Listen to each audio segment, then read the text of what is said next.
ओम शांति। 17/9/2025।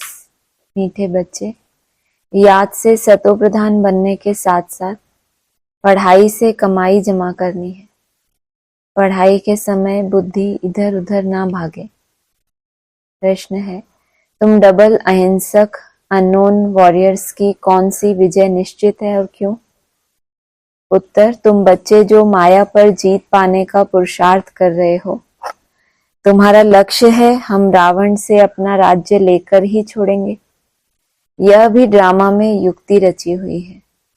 तुम्हारी विजय निश्चित है क्योंकि तुम्हारे साथ साक्षात परमपिता परमात्मा है। तुम योग बल से विजय पाते हो। मन मनाभव के मंत्र से तुम्हें राजाई मिलती है। तुम आधा कल्प राज्य करेंगे। गीत है, मुखड़ा देख ले प्राणी।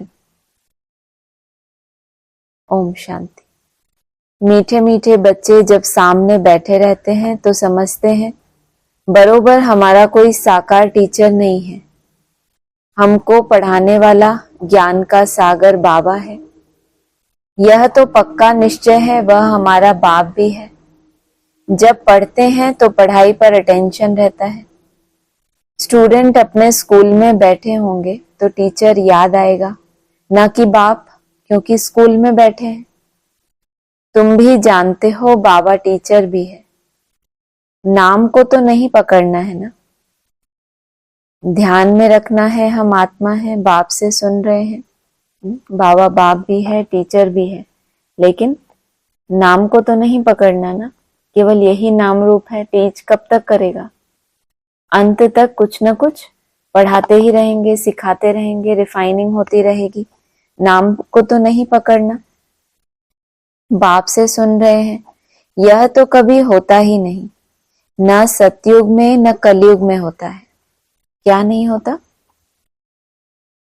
कि हम आत्मा है और बाप से सुन रहे हैं। गीत में भी क्या बोला? मुखड़ा देख ले प्राणी। प्राणी किसको कहा जाता है? प्राण किसके आधार से है शरीर में? आत्मा के आधार से। तो मुखड़ा देख ले। अब आत्मा कैसे देख ले मुखड़ा अपना? कहाँ देख ले? कौन सा दर्पण है आपके पास? कौन सा दर्पण है?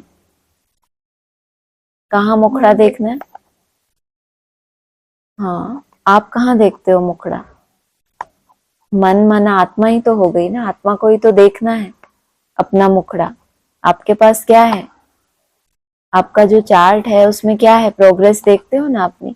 अपना मुखड़ा दिखता है, पहले यहाँ थे, अभी यहाँ पहुंचे, अभी प्रोग्रेस है, अभी घाटा हुआ। तो मुखड़ा किसको देखना है?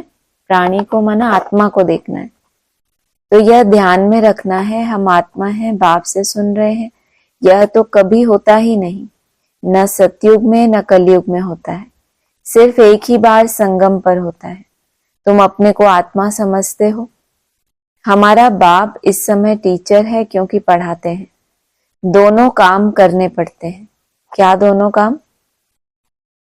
अपने को आत्मा भी समझना और बाप से पढ़ाई भी पढ़ना। आत्मा पढ़ती है शिव बाबा से। यह भी योग और पढ़ाई हो जाती है। पढ़ती आत्मा है, पढ़ाते परमात्मा है। इसमें और ही जास्ती फायदा है जबकि तुम सम्मुख हो। बहुत बच्चे अच्छी रीति याद में रहेंगे, कर्मातीत अवस्था में पहुंचेंगे तो वह भी जैसे पवित्रता की ताकत मिलती है। किस आधार से? बहुत बच्चे अच्छी रीति याद में रहेंगे तो कहां पहुंचेंगे? कर्मातीत अवस्था में। क्या मिला उनको? पवित्रता की ताकत मिल जाती है याद में रहने से। तुम जानते हो शिव बाबा हमको पढ़ाते हैं। यह तुम्हारा योग भी है, कमाई भी है। आत्मा को ही सतो प्रधान बनना है। तुम सतो प्रधान भी बन रहे हो, धन भी ले रहे हो। योग भी है, कमाई भी है। कैसे? बाप को याद कर रहे हो, ठीक है, वो तो कमाई क्या हो रही है? अरे मालूम ही नहीं है तो कमाई क्यों कर रहे हो फिर? कमाई कैसे हो रही है? हाँ, तो उससे क्या हो गया? जो आत्मा के अंदर शक्तियां भर रही हैं और वो शक्तियां कहाँ काम आने वाली हैं? पूरे जन्म जन्मांतर किसी के सामने भीख मांगोगे कि मेरे पास ये नहीं है, शक्ति नहीं है, मुझे सहारा दो। ना मन कमजोर होगा, न तन, न धन की कोई कमी, तो कमाई कहाँ के लिए हो गई? पूरे कल्प के लिए कमाई हो गई। अपने को आत्मा जरूर समझना है, बुद्धि भागनी नहीं चाहिए। यहाँ बैठते हो तो बुद्धि में यह रहे कि शिव बाबा पढ़ाने के लिए टीचर के रूप में आया कि आया, वही नॉलेजफुल है, हमको पढ़ा रहे हैं। बाप को याद करना है। स्वदर्शन चक्रधारी भी हम हैं, लाइट हाउस भी हैं। एक आंख में शांति धाम, एक आंख में जीवन मुक्ति धाम है। इन आंखों की बात नहीं है, आत्मा का तीसरा नेत्र कहा जाता है। अभी आत्माएं सुन रही हैं। जब शरीर छोड़ेंगे तो आत्मा में यह संस्कार होंगे। अभी तुम बाप से योग लगाते हो। सतयुग से लेकर तुम वियोगी थे, अर्थात बाप से योग नहीं था। अभी तुम योगी बनते हो बाप के समान। योग सिखलाने वाला है ईश्वर, इसीलिए उनको कहा जाता है योगेश्वर। योग सिखलाने वाला कौन? ईश और वर ईश्वर। तुम भी योगेश्वर के बच्चे हो, उनको योग लगाना नहीं है, वह है योग सिखलाने वाला परमपिता परमात्मा। तुम एक एक योगेश्वर योगेश्वरी बनते हो, फिर राज राजेश्वरी बनेंगे। वह है योग सिखलाने वाला ईश्वर। खुद नहीं सीखता, सिखलाते हैं। श्री कृष्ण की ही आत्मा अंत के जन्म में योग सीख फिर श्री कृष्ण बनती है, इसलिए श्री कृष्ण को भी योगेश्वर कह देते हैं, क्योंकि उनकी आत्मा अभी सीख रही है।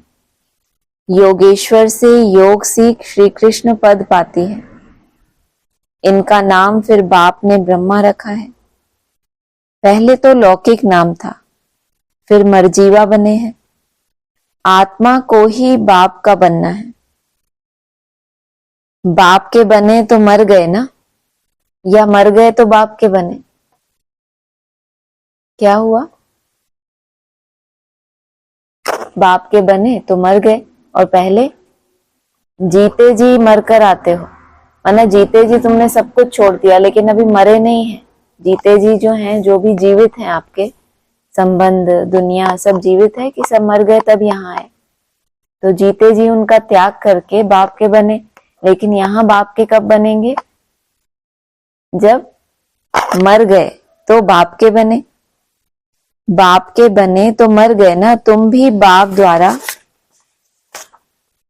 योग सीखते हो। इन संस्कारों से ही तुम जाएंगे शांति धाम में। और हमने क्या सुना? शांति धाम में तो कहाँ, सबको ही जाना है, बाप सबको लेके जाएंगे। मच्छरों से दश, और क्या बताया, पलकों पे बिठा के। इन संस्कारों से ही तुम जाएंगे शांति धाम। फिर नया पार्ट प्रारब्ध का इमर्ज होगा, वहां यह बातें याद नहीं रहेंगी। यह अभी बाप समझाते हैं, अभी पार्ट पूरा होता है, फिर नए सिरे शुरू होगा। जैसे बाप को संकल्प उठा कि मैं जाऊं, तो बाप कहते हैं मैं आता हूं, और मेरी वाणी चलनी शुरू हो जाती है। वहां तो शांति में है। फिर ड्रामा अनुसार उनका पार्ट शुरू होता है। आने का तो संकल्प उठता है, फिर यहां आकर पार्ट बजाते हैं। तुम्हारी आत्माएं भी सुनती हैं। नंबरवार पुरुषार्थ अनुसार कल्प पहले मिसल। दिन प्रतिदिन वृद्धि को भी पाते जाएंगे। एक दिन तुमको बड़े रॉयल हॉल भी मिलेंगे, जिसमें बड़े बड़े लोग भी आएंगे। सब इकट्ठे बैठ सुनेंगे। दिन प्रतिदिन साहूकार भी रंग होते जाएंगे। पेट पीठ से लग जाएगा, ऐसी आफतें आनी है। मूसलाधार बरसात पड़ेगी तो सारी खेती आदि पानी में डूब जाएगी। नेचुरल कैलेमिटीज तो आनी ही है। आनी है या आ रही हैं अभी? इस वर्ष में जहां हम बैठे हैं अभी क्या कहेंगे? आनी है या आ रही हैं? तो कौन सा समय आ गया? अंत समय आ गया ना। विनाश होना है। इनको कहा जाता है कुदरती आपदाएं। बुद्धि कहती है विनाश होना जरूर है। उस तरफ के लिए बॉम्ब्स भी तैयार हैं। कहाँ के लिए? बॉम्ब से विनाश कहाँ होता है? विदेशों में। और भारत के लिए क्या है? प्राकृतिक आपदाएं, नेचुरल कैलेमिटीज आदि फिर हैं यहाँ के लिए। उसमें बड़ी हिम्मत चाहिए। अंगद का भी मिसाल है ना, उनको कोई हिला ना सका। यह अवस्था पक्की करनी है, मैं आत्मा हूं, शरीर का भान टूटता जाए। सतयुग में तो जब ऑटोमेटिकली समय पूरा होता है तो साक्षात्कार होता है। अभी हमको यह शरीर छोड़ जाए बच्चा बनना है। एक शरीर छोड़ जाए दूसरे में प्रवेश करते हैं। सजाएं आदि तो वहां कुछ है नहीं। दिन प्रतिदिन तुम नजदीक आते जाएंगे। बाप कहते हैं मेरे में जो पार्ट भरा हुआ है वह खुलता जाएगा। बच्चों को बताते रहेंगे। फिर बाप का पार्ट पूरा होगा तो तुम्हारा भी पूरा हो जाएगा। फिर तुम्हारा सतयुग का पार्ट शुरू हो जाएगा। क्या बोला? जब बाप कहाँ जाएंगे? शांति में जाएंगे। तुम कहाँ का मालिक बन जाएंगे? तुम ब्रह्मांड के मालिक बन जाएंगे और बाप शांति में चले जाएंगे। तो कहा, बाप कहते हैं मेरे में जो पार्ट भरा हुआ है वह खुलता जाएगा। बच्चों को बताते रहेंगे। जो बताते हैं, आदि में वाणी चलती थी। कौन सी? पीयू की वाणी चलती थी, आदि सो अंत। तो कहाँ पे दबी हुई है? मन बुद्धि रूपी धरनी में ही है ना। तो जैसे जैसे पार्ट खुलता जाएगा बाप बताते रहेंगे। अभी तुमको अपना राज्य लेना है। यह ड्रामा बड़ा युक्ति से बना हुआ है। तुम माया पर जीत पाते हो, इसमें भी टाइम लगता है। वो लोग तो एक तरफ समझते हैं कि हम स्वर्ग में बैठे हैं, यह सुखधाम बन गया है। दूसरी तरफ फिर गीत में भी भारत की हालत सुनाते हैं। तुम जानते हो, यह तो और ही तमो प्रधान हो गए हैं। ड्रामा अनुसार तमो प्रधान भी जोर से होते जाते हैं। तुम अब सतो प्रधान बन रहे हो। अब नजदीक आते जाते हो। आखिरी विजय तो तुम्हारी होनी ही है। हाहाकार के बाद फिर जय जयकार होगी। घी की नदियां बहेंगी। वहां घी आदि खरीद करना नहीं पड़ेगा। घी मतलब क्या? प्योर याद। याद नहीं, प्योर याद को कहेंगे घी। तो घी खरीद करना माना इतने डायमंड इकट्ठे करो, सारा दिन इतनी मेहनत करो, तब जाके थोड़ा सा हमको क्या मिला? प्योर याद। कभी किसी मिनट में, किसी घंटे में आ गई। तो खरीद रहे हैं ना, सारा दिन कितनी मेहनत दे रहे हैं, कितना खर्चा कर रहे हैं। एनर्जी तो लगती है, नहीं लगती? तो वहां पर क्या होगा? नदियां बहेंगी। तुम्हारी मन बुद्धि में नदियां कैसी बहेंगी? संकल्पों की। शुद्ध होगी, एकदम शुद्ध। तो फिर याद में मेहनत होगी। अभी व्यर्थ है, नेगेटिव है तो मेहनत लगती है। सबके पास अपनी गायें फर्स्ट क्लास होती हैं। तुम कितने ऊंच बनते हो? तुम जानते हो वर्ल्ड की हिस्ट्री, ज्योग्राफी फिर रिपीट होती है। बाप आकर वर्ल्ड की हिस्ट्री रिपीट करते हैं। इसीलिए बाबा ने कहा यह भी लिख दो, वर्ल्ड की हिस्ट्री ज्योग्राफी कैसे रिपीट होती है, आकर समझो। जो सेंसिबल होगा कहेगा अभी आयरन एज है तो जरूर गोल्डन एज रिपीट होगी। कोई तो कहेंगे सृष्टि का चक्र लाखों वर्ष का है। कितना अंतर है। जो सेंसिबल है वो क्या कहेंगे? उनको जैसे कि सतो प्रधान नई सृष्टि सामने दिखती है। और जो तामसी ब्राह्मण है वो क्या कहते हैं? अभी तो 40 वर्ष का एक्सटेंशन तो किसने दिया था? बाप ने ही दे दिया। तो 76 तक तो ये वैसे ही निश्चिंत हो गए। तो अभी कहेंगे लाखों वर्ष का है। अभी कैसे रिपीट होगा? यहाँ सूर्यवंशी चंद्रवंशी की हिस्ट्री तो है नहीं। अंत तक यह चक्र कैसे रिपीट होता है वह भी जानते नहीं। इनों का राज्य फिर कब होगा? राम राज्य को जानते नहीं। अभी तुम्हारे साथ बाप है। जिस तरफ साक्षात परमपिता परमात्मा बाप है, उनकी जरूर विजय होनी है। बाप कोई हिंसा थोड़े ही कराएंगे। किसको मारना हिंसा है ना। सबसे बड़ी हिंसा है काम कटारी चलाना। अभी तुम डबल अहिंसक बन रहे हो।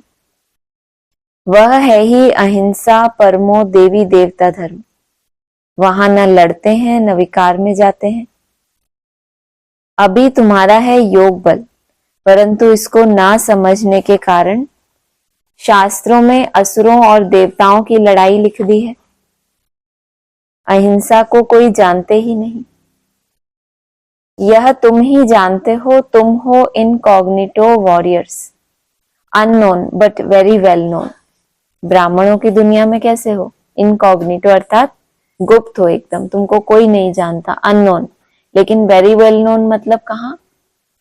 शास्त्रों में जो तुम्हारा यादगार बना हुआ है जीत पाने का माया के ऊपर, तुमको कोई वॉरियर समझेंगे? तुम्हारे द्वारा सबको मन मनाभव का पैगाम मिलेगा। यह है महामंत्र। किसको जीता? सबसे बड़ी हिंसा क्या बताई? हिंसा क्या बताई? काम कटारी चलाना। तो हिंसा कैसे हो गई?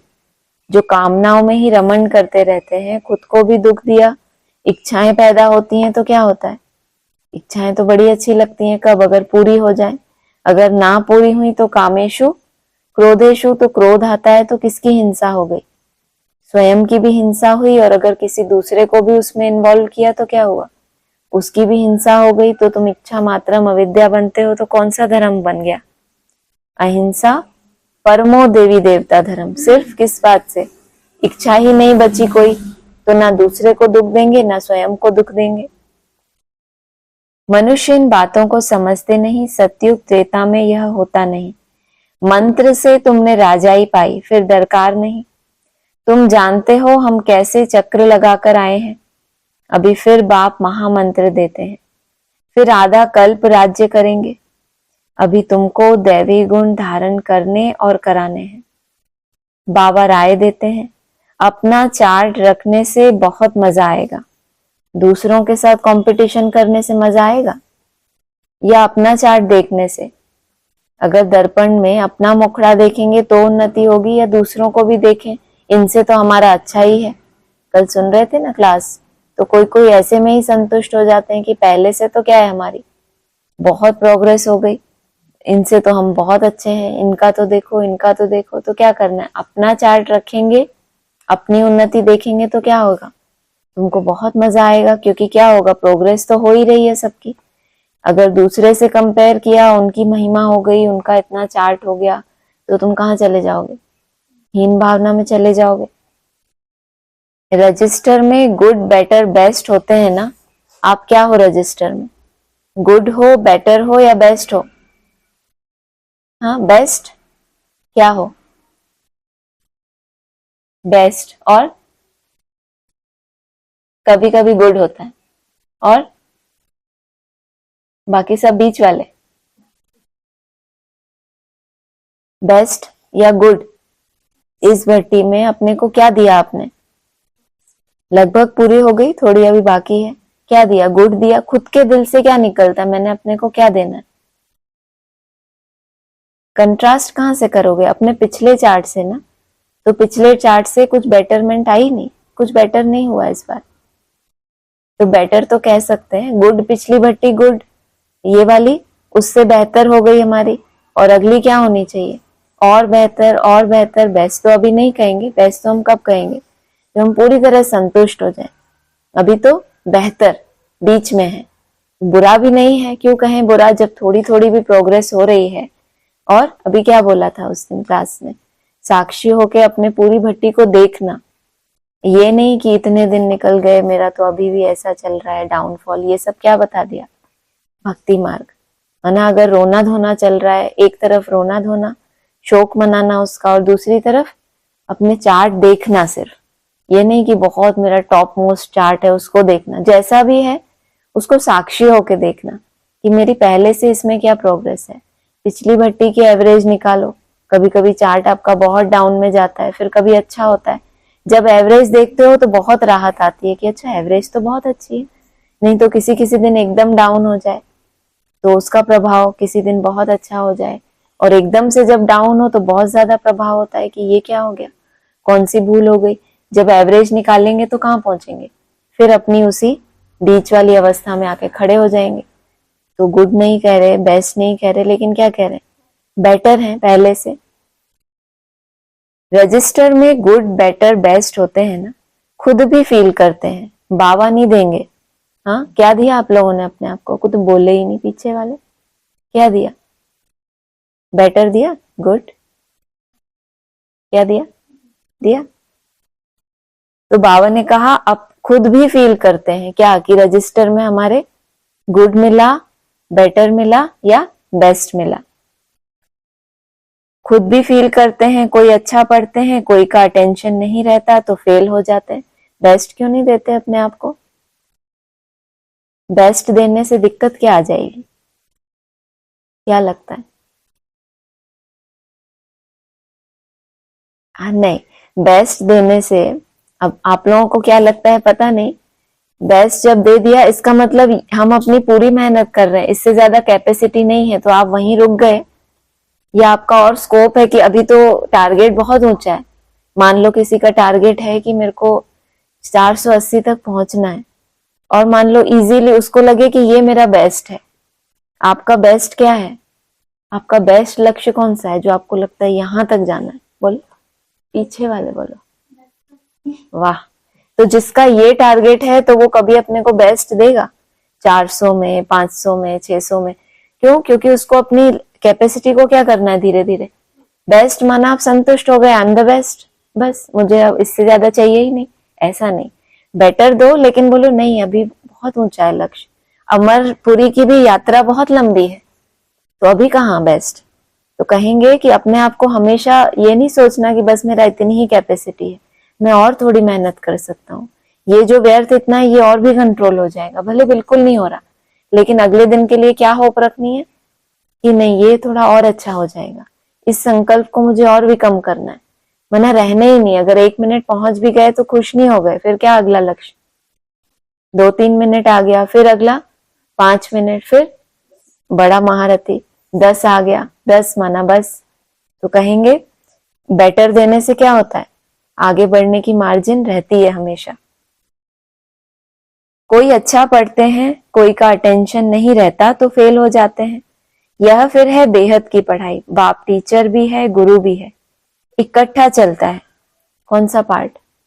टीचर टीच भी करता जाए और गुरु तुम्हारे वो लक्ष्य कैसे दे, तुमको भारी भारी लक्ष्य देता जाए, टीच भी करता जाए। और गुरु शब्द का मतलब क्या बताया बाबा ने? गुरु अर्थात भारी, दिए हुए लक्ष्य सहज लगते हैं आपको, तो इकट्ठा चलता है, पढ़ाई भी चलती है और गुरु के द्वारा क्या होती है, सदगति होती है। तो आत्मा की सदगति कैसे होगी? सिर्फ पढ़ाई से। टीच करते जाए, साथ साथ क्या करना पड़े, यात्रा भी करनी पड़े। यह एक ही बाप है जो कहते हैं मर्जीवा बनो। हाँ, लौकिक दुनिया में बच्चों को क्या आशीर्वाद कहते हैं? जीता रहे पुत्र, जीता रहे। और ये बाप कैसा है, तुमको क्या कहते हैं? जल्दी मर जा मर्जीवा बन जा जल्दी। तुम अपने को आत्मा समझ बाप को याद करो। बाप कहते हैं मैं तुम्हारा बाप हूं, ब्रह्मा द्वारा राज्य देता हूं। यह हो गया बीच में दलाल, इनसे योग नहीं लगाना। अभी तुम्हारी बुद्धि लगी है उस अपने पतियों के पति शिव साजन के साथ, इन द्वारा वह तुमको अपना बनाते हैं। कहते हैं अपने को आत्मा समझ मुझे याद करो। हम आत्मा ने पाठ पूरा किया, अब बाप के पास जाना है घर। अभी तो सारी सृष्टि तमो प्रधान है, 5 तत्व भी तमो प्रधान है, वहां सब कुछ नया होगा। यहाँ तो देखो हीरे जवाहरात आदि कुछ भी नहीं है। सतयुग में फिर कहां से आते हैं? खानियां जो अब खाली हो गई हैं वह सब फिर से भरतू हो जाती हैं। किस आधार से? अभी बताया था कुछ दिन पहले, बाबा का पॉइंट चला था। तुमको बैठे बैठे क्या होगा? साक्षात्कार होगा, कहाँ कौन सी खानियां हैं तो तुम क्या करेंगे, सब भर भर के ले आएंगे, तो सब भरतू हो जाएंगी। विचार करो, खानियों से खोद कर ले आते हैं, विचार करो यह सब नई चीजें होंगी ना। लाइट आदि भी जैसे नेचुरल रहती है, साइंस से यहाँ सीखते रहते हैं। नेचुरल लाइट किसको कहा जाता है? अभी हद की दुनिया में, हाँ आपके पास है ना, अभी भी नेचुरल लाइट है, जब लाइट आती है तभी रहती है, नेचर से आ रही है ना। साइंस से यहाँ सीखते रहते हैं, बीच में क्या है, नेचर से जो लाइट मिल रही है उसमें भी माध्यम क्या बना हुआ है, साइंस के साधन। वहां यह भी काम में आती है। हेलीकॉप्टर खड़े होंगे, खड़ा होगा नहीं, खड़े होंगे माना कई सारे, बटन दबाया और यह चला, कोई तकलीफ नहीं। वहां सब फुल प्रूफ होते हैं, कभी मशीन आदि खराब हो ना सके। घर में बैठे सेकंड में स्कूल में या घूमने फिरने पहुंचते हैं। प्रजा के फिर उनसे कम होंगे। ये तो हो गई नई दुनिया की बात। हीरे जवाहरात होंगे, सब कुछ नया होगा, तत्व सात्विक होंगे, और क्या बताया, नेचुरल लाइट होगी, हेलीकॉप्टर खड़े रहेंगे। लेकिन फिर वहां एक दिक्कत क्या आ गई, जो बच्चों को बिल्कुल अच्छा नहीं लगता। क्या? छोटे बच्चे कहाँ रोते हैं जाने के लिए, स्कूल जाने में उनको कितना तकलीफ होती है। अरे अभी भी स्कूल, तो वहां भी क्या है, घर में बैठे रहेंगे और सेकंड में हेलीकॉप्टर में बैठे और कहाँ पहुंचे, स्कूल की। वहां भी तुमको छोड़ा नहीं जाएगा, अभी यात्रा है ना और लंबी। तो सेकंड में स्कूल में या घूमने फिरने पहुंचते हैं। प्रजा के लिए फिर उनसे कम होंगे। तुम्हारे लिए वहां सब सुख होते हैं, अकाले मृत्यु हो नहीं सकता। तो तुम बच्चों को कितना अटेंशन देना चाहिए। माया का भी बहुत जोर है। यह है माया का अंतिम पॉम्प। माया का जोर भी तो वैसा ही है। हेलीकॉप्टर यहाँ नहीं है क्या? है तो मायावी दुनिया। कब क्रैश हो जाए, अकाले मृत्यु हो जाए, कोई भरोसा। इतनी मेहनत की, इतना धन कमाया, हेलीकॉप्टर खरीदा, कितना महंगा आता है, और उसमें ट्रेवल करने निकले और क्या हो गया, क्रैश हो गया, बचा कुछ भी सुख। तो कहा लड़ाई में देखो कितना मरते हैं, लड़ाई बंद होती ही नहीं। कहाँ इतनी सारी दुनिया, कहाँ सिर्फ एक ही स्वर्ग होगा। कौन सी दुनिया जहां लड़ाई बंद ही नहीं हो रही, और तुम कौन सी दुनिया में पहुंच गए उस समय जहां लड़ाई होती ही नहीं। कितना कंट्रास्ट है। कहाँ इतनी सारी दुनिया, कहाँ सिर्फ एक ही स्वर्ग होगा। वहां ऐसे थोड़े ही कहेंगे गंगा पतित पावनी है, वहां भक्ति मार्ग की कोई बात ही नहीं। यहाँ गंगा में देखो सारे शहर का किचड़ा पड़ता रहता है, बॉम्बे का सारा किचड़ा सागर में बह जाता है। भक्ति में तुम बड़े बड़े मंदिर बनाते हो, हीरे जवाहरातों का तो सुख हो रहता है ना। पौना हिस्सा सुख है, बाकी क्वार्टर है दुख। आधा आधा हो तो फिर मजा भी ना रहे। भक्ति मार्ग में भी तुम बहुत सुखी रहते हो। पीछे मंदिरों आदि को आए लूटते हैं। सतयुग में तुम कितने साहूकार थे, तो तुम बच्चों को बहुत खुशी होनी चाहिए। तुम आधा पौना सुख पौना सुख में रहते हो, फिर उससे भी ज्यादा बताया है, फिर 82-83 भी बताया है, फिर 84 के बाद नीचे गिरते हो। तो सिर्फ हीरे जवाहरात लूट के ले गए तो तुम्हारा दुख शुरू हो गया क्या? तुम हीरे जवाहरातों के कारण सुखी थे वहां पे द्वापर में, तो अगर लुट भी गए तो तुम दुखी हो जाओगे क्या? तो क्या कहा, इतना आए लूटते हैं। सतयुग में तुम कितने साहूकार थे, तो तुम बच्चों को बहुत खुशी होनी चाहिए। एम ऑब्जेक्ट तो सामने खड़ा है, माँ बाप की तो सर्टेन है, गाया जाता है, खुशी जैसी खुराक नहीं। योग से आयु बढ़ती है। अभी आत्मा को स्व का दर्शन हुआ है, हम 84 का चक्र लगाते हैं, इतना पाठ बजाते हैं, सब आत्माएं एक्टर्स नीचे आ जाएंगे तो बाप सबको ले जाएंगे। शिव की बारात कहते हैं ना। यह सब तुम जानते हो नंबरवार पुरुषार्थ अनुसार। जितना तुम याद में रहेंगे उतना खुशी में रहेंगे, दिन प्रतिदिन फील करते रहेंगे, क्योंकि सिखलाने वाला तो वह बाप है ना। यह भी सिखाते रहते हैं। इनको पूछने की दरकार नहीं रहती, पूछते तो तुम हो, संशय किसको आता है। इनको कुछ भी बाप से पूछने की दरकार नहीं होती। ये तो क्या बन गए, सिखाने वाले बन गए। यह तो सुनते ही हैं, बाप रिस्पॉन्ड देते हैं और यह भी सुनते हैं। इनकी एक्टिविटी कितनी वंडरफुल है। यह भी याद में रहते हैं, फिर बच्चों को वर्णन कर सुनाते हैं। कैसी एक्टिविटी है, वंडरफुल किसको कहें, जो आश्चर्यजनक हो कि इतना, जो क्या बोला, बच्चे जब अपना रिपोर्ट देते हैं, बाबा माया ऐसे आती है, तो बाबा क्या बताते हैं, सबसे पहले किसके पास आती है, मेरे पास आती है। फिर भी कितना खुशी में रहते हैं, क्या बताया, इनका तो सर्टेन है, इतना खुशी में रहते हैं और योग बल से आयु बढ़ती जाती है। फिर बच्चों को वर्णन कर सुनाते हैं, बाबा हमको सिखलाते हैं। मैं उनको अपना रथ देता हूँ, सवारी करते हैं, तो क्यों नहीं खिलाएंगे। यह ह्यूमन अश्व है, शिव बाबा का रथ हूं, यह ख्याल रहने से भी शिव बाबा की याद रहेगी। याद से ही फायदा है। भंडारे में भोजन बनाते हैं तो भी समझो हम शिव बाबा के बच्चों के लिए बनाते हैं। खुद भी शिव बाबा के बच्चे हैं तो ऐसे याद करने से भी फायदा ही है। सबसे जास्ती पद उनको मिलेगा जो याद में रहे कर्मातीत अवस्था को पाते हैं। यह अनुभव किसने सुनाया बीच में? ब्रह्मा बाबा ने अपना अनुभव सुनाया। किस विधि से याद करते हैं? क्या बताया? ये रथ शिव बाबा का है और उनको भोजन खिलाते हैं, वो हमको खिलाते हैं। यह ख्याल रहने से भी शिव बाबा की याद रहेगी। इससे भी होगा, मतलब कौन सी याद हो गई? सेकंड कैटेगरी की याद हो गई।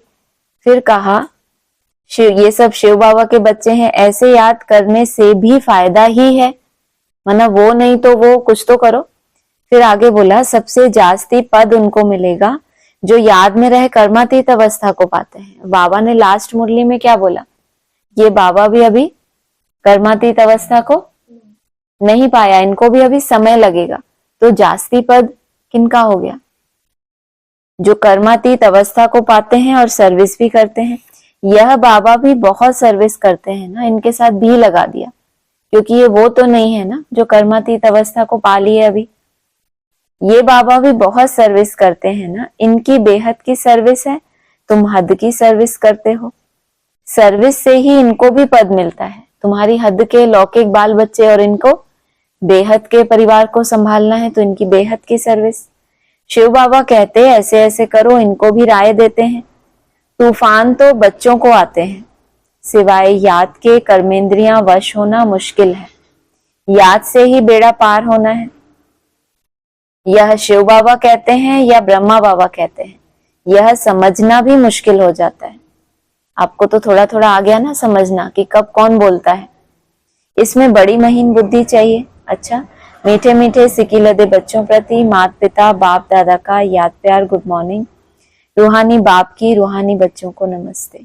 रूहानी बच्चों की रूहानी बाप दादा को नमस्ते। धारणा के लिए सार है, इस समय पूरा पूरा मरजीवा बनना है। पढ़ाई अच्छी तरह पढ़नी है। अपना चार्ट या रजिस्टर रखना है। चार्ट क्या होता है और रजिस्टर क्या होता है? चार्ट में क्या नोट करते हैं? डेली जो अपनी रूटीन में हर आधे घंटे में जो मेहनत की हमने, उसको हमने डाला, तो ये हो गया हमारा चार्ट। और रजिस्टर जो अपनी प्रोग्रेस हुई है हमारी, ये 21 दिन, ये एक वीक में, या चलन में, या कोई विशेष संस्कार कड़ा था उसमें थोड़ा ढीलापन आया, तो प्रोग्रेस को रखना, अर्थात अपना रजिस्टर रख रहे हम। याद में रहे अपनी कर्मातीत अवस्था बनानी है। अंतिम विनाश की सीन देखने के लिए हिम्मतवान बनना है। मैं आत्मा हूं, इस अभ्यास से शरीर का भान टूटता जाए। वरदान है देह का भान, देह भान का त्याग कर निर्क्रोधी बनने वाले निर्माण चित्त भव। जो बच्चे देह भान का त्याग करते हैं उन्हें कभी भी क्रोध नहीं आ सकता, क्योंकि क्रोध आने के दो कारण होते हैं। अच्छे से सुनो, क्रोध आने के दो कारण होते हैं, मालूम है किसी को? हाँ, अपमान और अभिमान। और कुछ? बाबा ने बहुत अच्छा समझाया। एक होता है जब कोई झूठी बात कहता है, अव्यक्तवाणी में कहते हैं ना बाबा, ये झूठ बोलते हैं, तब हमें क्रोध आता है। झूठ क्यों बोलना चाहिए? झूठ तो नहीं बोलना चाहिए। तो बाबा ने क्या समझाया था, याद है किसी को?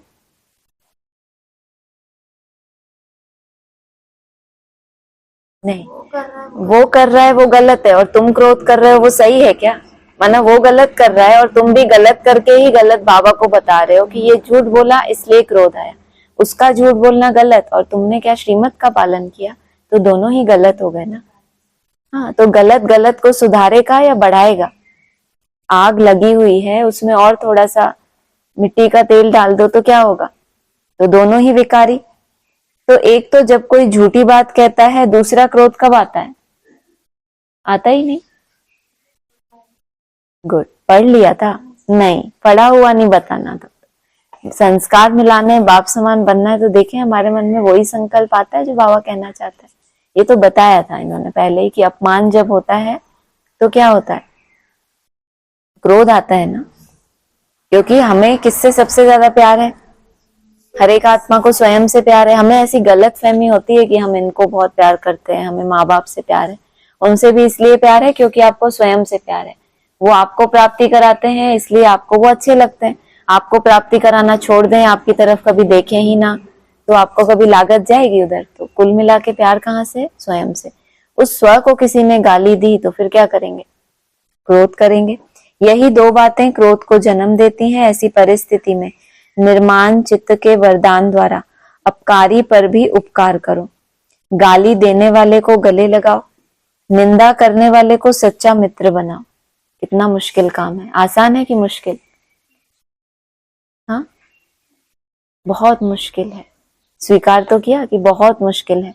सच्चा मित्र बनाना है। सच्चा मित्र कब? माने झूठे मित्र तो वो हैं जो ऊपर ऊपर से आपको बहुत महिमा करें आपकी। ये तो कैसे मित्र हो गए सब, झूठे। और जो आपके मुख पे आपका सच्चाई बता दे तो फिर क्या कहें। लेकिन उस सच्चे मित्र को स्वीकार करने के लिए आपको कैसा बनना पड़े। सच्चा मित्र दुनिया में भी कहते हैं ना, सच्चे दोस्त सबको थोड़ी मिलते हैं। इसीलिए खुदा को दोस्त कहते हैं कि खुदा क्या है, हमारा सबसे अच्छा दोस्त है। वरना खुद अपने लिए हीन भावना में जाते हैं तो बुरा नहीं है, दूसरा कोई आपको थोड़ा सा नेगेटिव बोल दे तो क्रोध आ जाए। और खुद जब अपने बारे में बुरा बुरा सोच के रोते रहते हो, हीन भावना में जाते हो, तो वो भी तो एक तरह का क्रोध है अपने ऊपर, वो क्रोध नहीं है। तो हम जब खुद को थप्पड़ मार सकते हैं तो दूसरे ने मारा तो बुरा क्या। तो चिंतन की ही तो बात है। तो निर्माण चित्त के वरदान द्वारा अपकारी पर भी उपकार करो। गाली देने वाले को गले लगाओ, निंदा करने वाले को सच्चा मित्र बनाओ, तब कहेंगे कमाल। बनाएंगे कि नहीं कभी? लक्ष्य है बुद्धि में, कितना भी मुश्किल हो, अगर बुद्धि में लक्ष्य आ गया कि इसी जीवन में बनाना है, किसको? निंदा करने वाले को क्या बनाएंगे?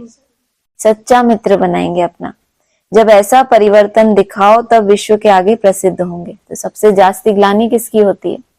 शिव बाबा की। और सबसे ज्यादा दुनिया में याद भी किसको करते हैं लोग? शिव बाबा को। इतनी बड़ी कमाल करके फिर उसके सेकंड नंबर में ग्लानि बाकी देवताओं की, विष्णु की, ब्रह्मा की। तो ऐसा कुछ बनना है ना जिसकी खूब ग्लानि हो, सबकी तो नहीं होती। इतने प्रसिद्ध हुए हैं। स्लोगन है, मौज का अनुभव करने के लिए माया की अधीनता को छोड़ स्वतंत्र बनो। अभी वैसे स्वतंत्रता कैसे अच्छी लगती है, हम स्वतंत्र हो जाए, हमें कोई कुछ ना बोले, हमें कोई नियम ना बताए, हम स्वतंत्र। ऐसी स्वतंत्रता अच्छी नहीं लगती आप लोगों को? कितने सालों से गऊओं की तरह बंधे हुए रहते हो।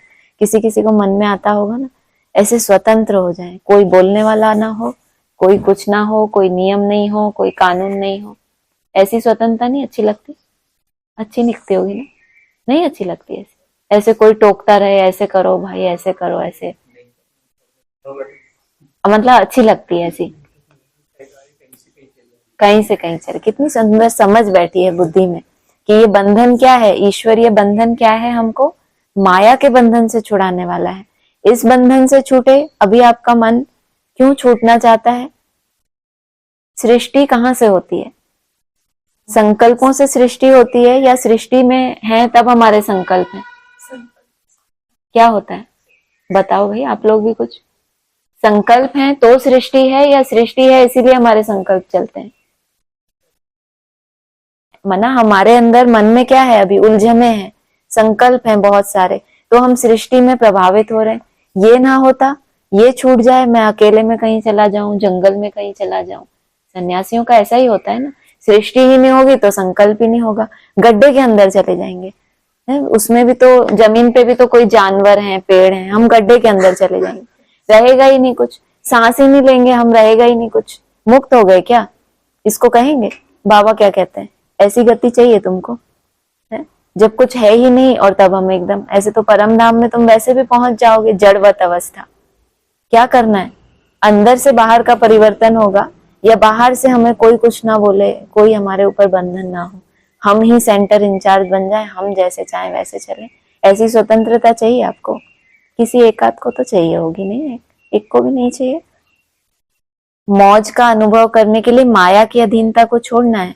ईश्वरीय बंधन जो है वो क्या है, आपको माया की अधीनता से छुड़ाने वाला है। ईश्वरीय बंधन में रहेंगे तो क्या होगा, पाप कर्म नहीं होगा, पाप कर्मों से बच गए। अब जो पहले के पाप कर्म किए हुए हैं उनको मिटाने के लिए क्या करोगे, भगवान को याद करोगे ना, तो पिछले किए हुए मिट जाएंगे और ईश्वरीय बंधन में है तो आगे कोई पाप करेंगे नहीं, क्योंकि क्या होगा, अकेले होते हैं तो क्या होता है, पाप कर्म की संभावना ज्यादा होती है। अब बंधन में है, परिवार में है, श्रीमत लेके हर कर्म करना है तो बच गए ना उस पाप से जो मनमत के आधार से कर सकते थे। तो मन को संकल्पों से जब मुक्त कर देंगे तो क्या होगा, जैसे कि सबके बीच में होते हुए सृष्टि है ही नहीं, क्योंकि किसी का भी अच्छा या बुरा आपको प्रभावित नहीं कर रहा। आपके मन में सबके लिए क्या भर गया, अच्छा ही अच्छा, हर एक आत्मा। तो कितनी सुंदर समझ बैठ गई। और सृष्टि में भी हो, सोचो द्वापर युग है और कलाएं कितनी दिखाई हैं श्री कृष्ण को, 16 कलाएं। तो ऐसा बनना है या सन्यासियों की तरह गड्ढा खोद खोद के अंदर चले जाएं, कोई दिखे ही ना तो मैं मुक्त हो जाऊं, ऐसा बनना है। जब ऐसा परिवर्तन दिखाओ तब विश्व के आगे प्रसिद्ध होंगे। मौज का अनुभव करने के लिए माया की अधीनता को छोड़ स्वतंत्र बनो। अव्यक्त इशारे हैं, अभी ज्वालामुखी बन आसुरी संस्कार, आसुरी स्वभाव सब कुछ भस्म करो। जैसे देवियों के यादगार में दिखाते हैं कि ज्वाला से असुरों का संहार किया, नाम ही क्या पड़ गया उसका, ज्वाला देवी। कितना सुंदर यादगार है, कितनी ज्वाला जगाई होगी। असुर कोई व्यक्ति नहीं लेकिन आसुरी शक्तियों को खत्म किया। असुर क्या है, व्यक्ति विशेष से हिसाब किताब है, ये चुकतू हो जाए वो तो एक लिमिट की बात हो गई। आसुरी शक्तियों को खत्म किया, यह अभी आपकी ज्वाला स्वरूप स्थिति का यादगार है। अब ऐसी योग की ज्वाला प्रज्वलित करो जिससे यह कलयुगी संसार जलकर भस्म हो जाए। अपनी मन बुद्धि में क्या है, कलयुग के जो जो संसार हैं वो खत्म हो जाएंगे तो क्या होगा, आत्मा हर्षित होगी कि मैं कितने सुंदर संकल्पों के बीच में रह रही हूँ। पहले कैसे कैसे संकल्प होते थे, कैसे कैसे क्रोध आ जाता था, कितने कितने दिन क्रोध चलता था मेरा, फिर कितना मजा आएगा। आत्मा कैसे रहेगी, हर्षित मुख, सुंदर संकल्पों के बीच में। ओम शांति।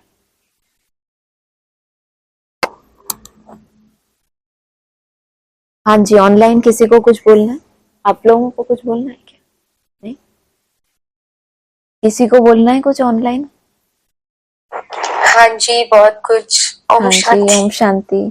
हाँ जी, एक तो ये बहुत ही मतलब पूरी मुरली बहुत अच्छी थी, उसमें ये स्लोगन आपने ऑलरेडी उसको बहुत अच्छे विस्तार में हमको समझाया कि मौज का अनुभव करने के लिए माया की अधीनता, मतलब एक्चुअल स्वतंत्रता यही है कि ईश्वरीय बंधन में रहना, बंधन में रहना। हाँ जी, तो आप सब तो और भी ज्यादा भाग्यशाली हो, ये बोलना था। ये तो बंधन डिपेंड करता है किसने अपने आप को कितना बांधा है, इसमें अंदर और बाहर का हिसाब नहीं है। बाबा तो कह देते हैं बल सरेंडर है, लेकिन अगर बुद्धि योग से बाहर गए तो भी पाप कर्म बन जाता है, हिसाब किताब बन जाता है। तो जितना फायदा ज्यादा होता है तो उतना संभाल के कदम भी रखने होते हैं। तो हर एक की अपनी अपनी यात्रा है, ये तो एक अपना पिछला भाग्य होता है। लेकिन जो भी ईश्वरीय नियम है, पढ़ाई है, ये अच्छी बात है कि सबको एक जैसी मिलती है। उसमें कोई ये नहीं है कि अंदर है तो अलग से कोई क्लासेस मिल रही हैं, एक्स्ट्रा क्लासेस, बल्कि एक्स्ट्रा मेहनत और करनी पड़ती है कि आप अंदर हो तो आप 16 घंटे करो, आपको मेहनत कम और क्लासेस वही की वही, होमवर्क कम करना पड़ता है। अब ये होम में है तो होमवर्क भी ज्यादा करो, तो ये भी तो है ना दिक्कत। हाँ जी, नहीं, होमवर्क ज्यादा करना अच्छा है। होम का वर्क करना अच्छा हाँ, आप घर जाना है तो होमवर्क तो करना ही पड़ेगा ना।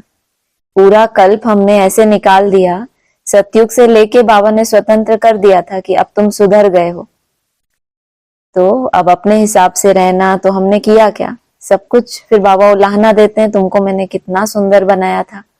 ऐसे माँ बाप होते हैं ना, बच्चों को सुबह सुबह एकदम अच्छे से तैयार करके स्कूल भेज देते हैं, शाम को बच्चे स्कूल से आते हैं तो क्या हालत हो जाती है उनकी। तो देख के ही माँ बाप को कैसा लगता है, क्या करके भेजा था इसने, क्या हालत कर ली, क्योंकि स्वतंत्र हो गया वहां जाके, माँ बाप का बंधन ही नहीं था। तो ऐसी हालत हमारी कलयुग अंत में हो जाती है। तो फिर हमको बंधन में, ईश्वरीय बंधन में रहकर वापस स्वच्छ बनाते हैं। तो बाबा कितनी मेहनत करते हैं हमारे ऊपर, तो ये तो बुद्धि में जिसके जितना गहराई से बैठ जाए, वो चाहे अंदर हो चाहे बाहर हो, अपने आप को उतनी ही ईश्वरीय बंधनों में बांध लेती है वो आत्मा। बांधना तो मन को ही है ना। हाँ जी, हाँ जी, क्योंकि हमें भी तो होता है ना कि हमें प्रॉपर चार्ट और ये सब नहीं, तो और डंडों ज्यादा में होता है। अच्छा, डंडों और की ज्यादा वजह से? नहीं, मतलब अच्छा लगता है कि है बंधन। हाँ, आपको भी थंब मिले तो आपको अच्छा लगता है ना। सबको थंब मिलता है तो हमको भी मिलना चाहिए। हाँ भाई, डंडा तो मिलता ही रहता है, कभी कभी थोड़ा बेटर हुआ, बेस्ट हुआ, अच्छा हुआ, कुछ तो हमें हमारे रिपोर्ट कार्ड में भी कुछ ऐसा आए, रिमार्क्स मिले हमको तो अच्छा लगे, वो भी है। बाकी बाबा ने तो कहा है कि बांधेलियां जो होते हैं या जो बाहर रहते हैं, उनकी याद की किसी से तुलना नहीं की जा सकती। मतलब ये एक ऐसी स्टेज है जिसमें उनकी लगन लग जाती है।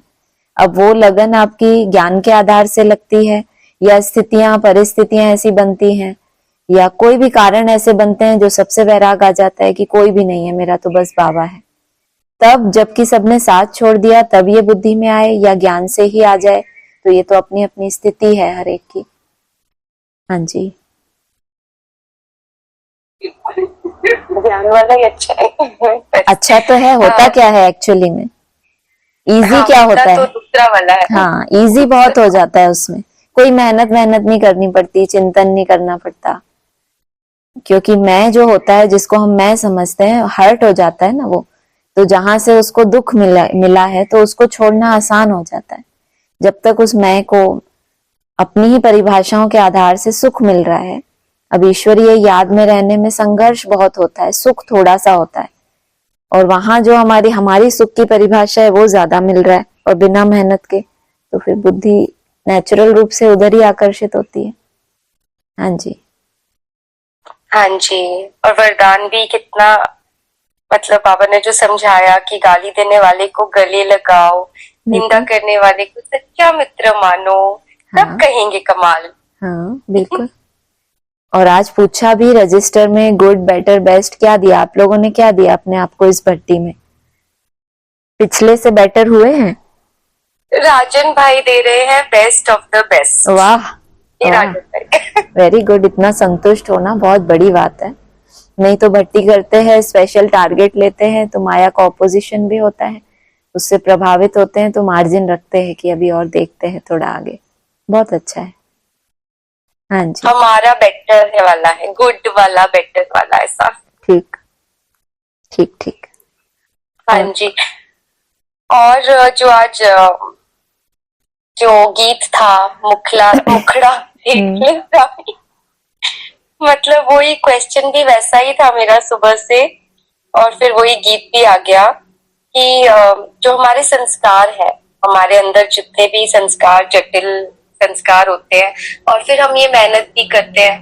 मतलब बीच में एक एक पॉइंट पर आपने वो उसका भी जवाब दे दिया कि रोना धोना नहीं करना है, कि ये सब तो टाइम लगता है, लेकिन साक्षी होकर ही देखना है अपने संस्कारों को भी, सबको। पर वही बार बार आता है कि रियलाइजेशन होता है, आप अंदर जाते हो, आप गहराई में जाते हो तो बहुत कचरा दिखता है, देह भान, देह अभिमान, बहुत कुछ दिखता है। और फिर एक तरह से आप मेहनत भी कर रहे हो, टीसीज इतने आप अच्छे से भी एक्यूरेट बना रहे हो, फिर भी कुछ जाने में फिर भी वो आ जाते हैं ऐसे बार बार। वरना आपने प्रश्न भी पूछ लिया, आपने जवाब भी दे दिया। हाँ वही, क्योंकि जवाब आपसे मिल गया था, प्रश्न सुबह से था मन तो में। साथ में हो गया, लेकिन आप और बोलो ना, और कुछ और बोलो, समझाओ, कोई चीज दिख गई, माना आपने कहा रियलाइजेशन, तो रियलाइज माना रियल आईज मिल गई आपको, नकली आईज नहीं। आत्मा की गंदगी को देख पाना माना रियलाइज। अभी तक तो अपनी प्रशंसा ही करते रहते हैं लौकिक में, हम श्रेष्ठ हैं, तो वो कोई रियलाइज नहीं है। जैसे आज बताया, सच्चा सच्चा मित्र कौन है? जो आपको अपनी कमियां बताए, आपको गालियां दे या कुछ भी ऐसा, उसको आप समझो ऐसा कि ये मेरा सच्चा मित्र है। तो उस हिसाब से रियलाइज तो मिल गई, लेकिन अब आंखों से तो सिर्फ देखने का ही कार्य होता है ना।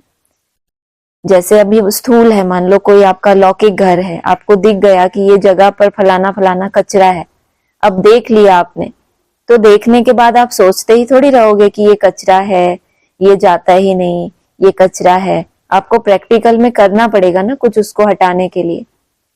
तो हमारा भी ऐसा है, रियल आइज मिलती हैं तो हम देख पाते हैं कि ये कचरा है, और उसके बाद सिर्फ ये सोचते रहने से कि ये संस्कार, ये फिर कचरा हो गया। अब घर में हम रोज सफाई करते हैं, रोज गंदा होता है, तो कभी भी हम ये नहीं सोचते कि ये रोज क्यों हो जाता है, हम रोज झाड़ू उठा के शुरू हो जाते हैं।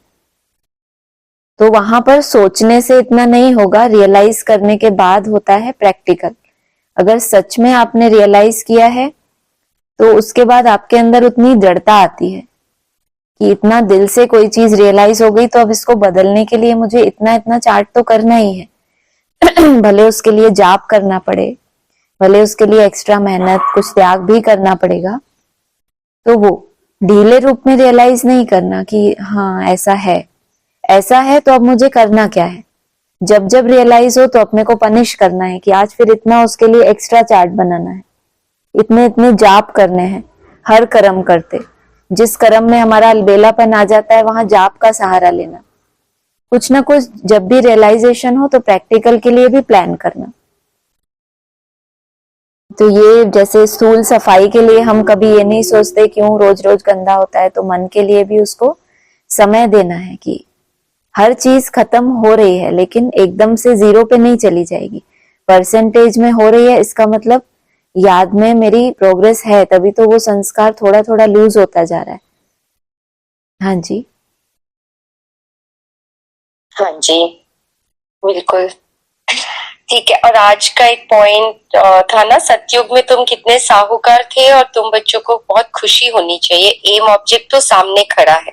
फिर कहा कि माँ बाप की तो सर्टन है, एकदम से ये लाइन आई, तो सर्टन खुशी सर्टन है उनकी, एम क्या ऑब्जेक्ट है सर्टन ना, जी, एम अच्छा ऑब्जेक्ट जो है लक्ष्मी नारायण वो सामने खड़े हैं, तो वही तो माँ बाप है ना।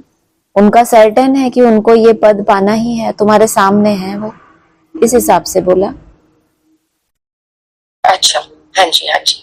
और फिर ये बताया कि तुम हो इनकॉग्निटो वॉरियर्स। फिर कहा बहुत सुंदर कि unknown but very well known. हाँ जी, हाँ जी, तो वेरी वेल नोन भी है। जैसे अभी हमने बात की, सबसे ज्यादा ग्लानि होती है शिव बाबा की, फिर ब्रह्मा विष्णु श्री कृष्ण सबकी ग्लानि होती है। इनके कितने ज्यादा प्रसिद्ध हैं ये देवताएं शास्त्रों में, बट ये कोई जानता है यहाँ संगम पर इन्होंने साधारण रूप में कितनी सहन किया, कितनी गाली खाई, गाली देने वाले को कैसे सच्चा मित्र समझा, तब जाके बाबा ने कहा इतना बड़ा जब तुम कार्य करेंगे तब तुम प्रसिद्ध होंगे। तो वेरी वेल नोन हो गए ना शास्त्रों में, मंदिरों में कितना उनका गायन है, पूजन है। तो यहाँ अननोन रूप में, एकदम गुप्त रूप में तपस्या करते हैं और शास्त्रों के हिसाब से वेरी वेल नोन। और ब्राह्मणों की दुनिया में भी सैंपल बनते हैं, सिर्फ शास्त्रों की बात नहीं है, जो खुद ऐसे बनते हैं वो दूसरों के लिए भी सैंपल बनेंगे, ब्राह्मणों के लिए। हाँ जी, हाँ जी। फिर ये भी बताया आगे कि तुम्हारे द्वारा सबको मनमना भव का पैगाम मिलेगा, ये है महामंत्र। बिल्कुल। और मनुष्य इन बातों को समझते नहीं है। वो तो यही समझते हैं अभी तो ये सृष्टि बहुत चलनी है, यहाँ ही सब कुछ सुख है। तुम बाबा ने बताया तुम इस मंत्र के आधार से राजाई लेते हो, ये तुम्हारा मंत्र है। और इनकॉग्निटो, एकदम गुप्त वॉरियर्स हो, कोई हिंसा की बात नहीं है, तुम्हारी दुनिया में कोई लड़ाई होती नहीं है। यहाँ ये दुनिया कैसी होगी बताया, इतनी बड़ी दुनिया जहाँ लड़ाई खत्म ही नहीं होती। और तुम्हारे यहाँ तुम्हारी दुनिया कैसी बताई, जहाँ घी की नदियां बहती हैं। कहाँ खून की नदियां, कहाँ घी की नदियां, जिस एक्यूरेट याद के लिए तरसते थे और उसी का फ्लो चल रहा है अंदर, कोई मेहनत ही नहीं लग रही। तो उस दुनिया में रहना तो कितना कंट्रास्ट है। तो तुम तो ट्रांसफर होने वाले हो उस दुनिया में, लेकिन पैगाम तो दोगे ना दूसरों को कि अगर ये भी वैसी योग्यता धारण करें तो वहां तक आ सकते हैं। हाँ जी, हाँ जी, हाँ जी। और फिर ये वाला एक था कि सतयुग से लेकर तुम वियोगी थे, अर्थात बाप से योग नहीं था। अभी तुम योगी बनते हो बाप के समान। फिर कहा योग सिखलाने वाला है ईश्वर, इसीलिए उनको कहा जाता है योगेश्वर। और एक ये, और फिर उनको योग लगाना नहीं है, वह है योग सिखलाने वाला परमपिता परमात्मा। उनको योग लगाना नहीं है। योग सिखलाने वाले के आधार से नाम रखा है योगेश्वर। श्री कृष्ण को भी योगेश्वर कहते हैं क्योंकि योग जिन्होंने सीखा, योग सीखने वाले तो थे, उनमें भी तो नंबर 1। तो योग सीखने वालों में ईश माना शासन करने वाला, वर माना श्रेष्ठ। तो वो तो हो गया सिखाने के आधार से, उनको योग लगाना थोड़े ही है, वो तो एवर प्योर है, सदा ही सतो प्रधान है। लेकिन योग सिखलाने वाला तो है, उस हिसाब से योगेश्वर बताया। और बाप समान जो पहले पहले बने तो उनको भी योगेश्वर कह दिया, श्री कृष्ण की आत्मा को। हाँ जी, हाँ जी, ओके। और फिर ये बाप कहते हैं मेरे में जो पाठ भरा हुआ है वह खुलता जाएगा, बच्चों को बताते रहेंगे, फिर बाप का पाठ पूरा होगा तो तुम्हारा भी पूरा हो जाएगा। ये मुझे पूछना है कि मतलब बाप में भी पाठ है तो वो अपने अपने समय पे ही खुलता जाता है या वो खोलते नहीं है, मतलब उनमें अपने आप, मतलब वो वाला क्वेश्चन है कि ऑटोमेटिक खुलता जाता है या फिर वो जानबूझ के टाइम से बताते हैं बच्चों को, नहीं बिफोर टाइम नहीं बताते कुछ। बोला है ना, मैं भी ड्रामा के बंधन में बांधा हुआ हूँ। जब आने का समय होता है तो संकल्प उठता है कि जाऊं, उससे पहले नहीं। संकल्प ही नहीं उठ रहा तो कोई सृष्टि ही नहीं रच रही, तो शांति में बैठे हैं, समय का पता ही नहीं चलता। कितना कल एक पूरा 5000 वर्ष ही बीत गया, ऐसा लगता है एक दिन है। फिर जब वो समय आता है तो संकल्प उठता है जाऊं, सिर्फ इतना, एक ही संकल्प। तो जहां संकल्प नहीं है वहां पर कोई सृष्टि नहीं, कोई आना जाना नहीं, केवल शांति में रहते हैं। फिर जब आने का समय होता है तो उसमें भी बच्चों को एक साथ सब कुछ नहीं देते। ड्रामा में धीरे धीरे जैसी जैसी बच्चों की बुद्धि खुलती जाती है तो बाप के अंदर भी जो नवीनता है, टीचर के रूप में अंत तक पढ़ाना है, लेकिन जो जो नया नया है अंत तक देते रहेंगे, क्योंकि रिफाइनिंग और चेंजिंग होती रहती है। हाँ जी, नहीं हुआ होगा क्लियर मुझे लगता है। हाँ जी, थोड़ा नहीं हुआ। फिर दोबारा डिस्कस करेंगे इसको। ठीक है, हाँ जी, ठीक है। और एक लास्ट क्वेश्चन है कि उजाया कि अभी आत्माएं सुन रही हैं, जब शरीर छोड़ेंगे तो आत्मा में ये संस्कार होंगे, इसको हम कैसे लेंगे? जब ये पढ़ाई पढ़ाई जा रही थी, पिछले जन्म में आप थे, तब आत्मा ने सुना और वही संस्कार लेकर आई। माना जितना गहराई से सुना होगा तो वो संस्कार, जैसे कोई चीज गहराई तक दिल में लग जाती है तो जिंदगी भर भूलती नहीं, ऐसे ही आदि की हुई पढ़ाई अगर बहुत गहराई से किन्हीं के अंदर धारण हो गई तो नेक्स्ट जन्म में वो संस्कार लेकर आती हैं आत्माएं। उनको समय नहीं लगता भगवान का बनने में या पहचानने में, किसी भी बात में झट स्वाहा हो जाते हैं, पढ़ाई समझ में आ जाती है। हाँ जी, तो ये वही मतलब एक्चुअली में शरीर छोड़ने वाली बात है ना, हाँ मुझे लगा एक्चुअली कुछ में और है। अभी बेहद में भी होगा, और अभी जो हद में शरीर छोड़ेंगे, कोई कोई हद में भी छोड़ेंगे, फिर वो भी संस्कार लेकर जाएंगे। जो बेहद में छोड़ेंगे बेहद में लेकर जाएंगे। हाँ जी, हाँ जी, ठीक है, हाँ जी, हो गया, हो Om Shanti, thank Shanti. You. और किसी को बोलना है कुछ? ठीक, ओम शांति।